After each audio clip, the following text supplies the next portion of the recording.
جب جادوگری کا فن عروج پہ آیا اور گھر گھر جادوگر اپنے فن کا مظاہرہ کرنے لگے تو اللہ نے حضرت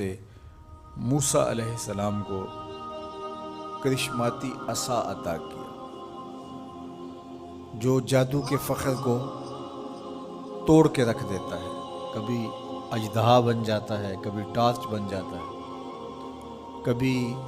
اتنا لمبا ہوتا ہے کہ پتے جھاڑ لیتے ہیں، کبھی ٹیک لگا کے کھڑے ہو جاتے ہیں۔ تو یہ عصا ان کو بطور معجزہ عطا کیا گیا جب جادوگری کا فن پورے عروج پر تھا۔ موسیقیت کا جب بانکپن آیا اور موسیقی کے ذریعے لوگوں کو مسحور کیا جانے لگا تو اللہ نے حضرت داؤد علیہ السلام کو وہ آواز کا جمال عطا کیا کہ جب وہ زبور پڑھتے تھے تو اڑتے پرندے رک جاتے تھے، ایسا حسن عطا کیا۔ لوہے کی صنعت عروج پہ آئی اور لوہے کو گرم کر کے نرم کیا جاتا، ڈھال کر کے زرہیں تلواریں بنائی جاتی، ضروب بنائے جاتے۔ تو اللہ نے حضرت داؤد علیہ السلام کو یہ معجزہ دیا کہ وہ لوہے کو ہاتھ میں لیتے موم کی طرح نرم پڑ جاتا اور جس طرح چاہتے اس کو وہ شکل دے دیتے۔ طب یونانی جب اپنے مرتبہ کمال کو پہنچتی ہے اور ہر مرض کی تشخیص، تدبیر اور علاج معالجہ دریافت کر لیا جاتا ہے، لیکن 3 امراض کا علاج طب یونانی سے نہیں ہو سکتا ہے۔ مادرزاد اندھے کی آنکھوں میں روشنی نہیں رکھ سکتے، کوڑی کے جسم کو شفا نہیں دے سکتے، تیسرا ان کے پاس موت کا علاج نہیں ہے۔ تو طب یونانی کے عروج کے زمانے میں حضرت عیسیٰ آتے ہیں تو ان تینوں مرضوں کا علاج لے کے آتے ہیں۔ مردے کو ٹھوکر مارتے ہیں، وہ اٹھ کے باتیں کرنے لگ جاتا ہے۔ کوڑی کے جسم پہ ہاتھ پھیرتے ہیں، اسے شفا مل جاتی ہے۔ نابینا کی آنکھوں پہ ہاتھ رکھتے ہیں، نور اترنے لگتا ہے۔ مصر کے کوچہ و بازار میں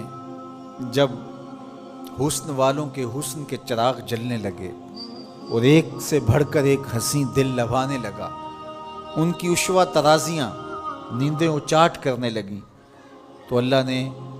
حسن و جمال کے زمانے میں حضرت یوسف علیہ السلام کو معجزہ جمال دے کے بھیجا، اور جب ان کے جمال کا، حسن کا چراغ روشن ہوا تو سارے دیے بجھ گئے، اور جنہیں ناز تھا اپنے حسن پہ وہ اپنی انگلیاں کاٹتے ہوئے دکھائی دیتے ہیں۔ تو ہر دور میں ایسا ہوا۔ آپ انبیاء کی تاریخ پڑھتے جائیں اور ان کے معجزات دیکھتے جائیں، اور اس دور کا عروج اور بانکپن آپ کو جو ملے گا، معجزہ اس کا توڑ آپ کو نظر آئے گا۔ جب میرے اور آپ کے آقا و مولا تشریف لائے تو زبان و بیان کا عروج تھا، قرآن دیا گیا۔ قرب قیامت میں انسانی ارتقاء اور مادی ترقی اور اپالو یازدم کے ذریعے چاند پر جانے کی باتیں ہونی تھی اور لوگوں نے مریخ پر جانے کی تیاریاں کرنی تھی،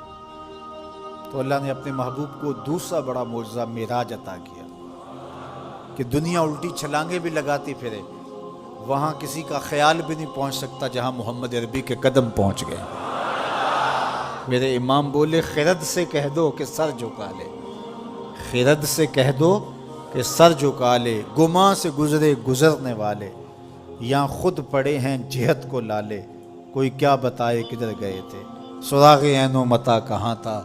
نشان کیف و الا کہاں تھا، نہ کوئی ساتھی نہ کوئی راہی، نہ سنگ منزل نہ مرحلے تھے، کمان امکان کے جھوٹے نقطوں تم اول آخر کے پھیر میں ہو، محیط کی چال سے پوچھو کدھر سے آئے کدھر گئے تھے، وہی ہے اول وہی ہے آخر، وہی ہے ظاہر وہی ہے باطن، اسی کے جلوے اسی کو ملنے اسی سے اس کی طرف گئے تھے، کمان حیرت میں سر جھکائے عجیب چکر میں دائرے تھے، ان کی عظمتوں کی کنہ تک کون پہنچے۔ یہاں تو جبریل بھی ہاتھ باندھ کے کھڑے ہیں۔ جب جبریل نے کہا کہ حضور آگے میں نہیں جا سکتا، تو کہا وہی لانے والے اب آنا آگے، جو در دوستی مخلصم یافتی، جب دوستی میں تو نے مجھے مخلص پایا ہے تو پھر راستہ کیوں چھوڑ رہا ہے؟ تو عرض گزار ہوئے، اگر یک سر موئے برتر پرم، فروغ تجلی بسوزد پرم، لو دنو تو خط وطن لہ ترک تو، اس سے آگے میں بڑھ ہی نہیں سکتا، اگر ایک قدم بھی آگے بڑھوں تو جل کے راکھ ہوتا ہوں۔ تو جہاں جبریل بھی پیچھے رہ گئے، ملائک بھی پیچھے رہ گئے، کوئی فلک تے رہ یار گیا، کوئی جا سدرا تے ہار گیا، ایک کالیاں زلفاں والا سی جڑا عرش تو بھی لنگ پار گیا، کوئی حد ہے ان کے عروج کی بلغ العلا بے کمالے۔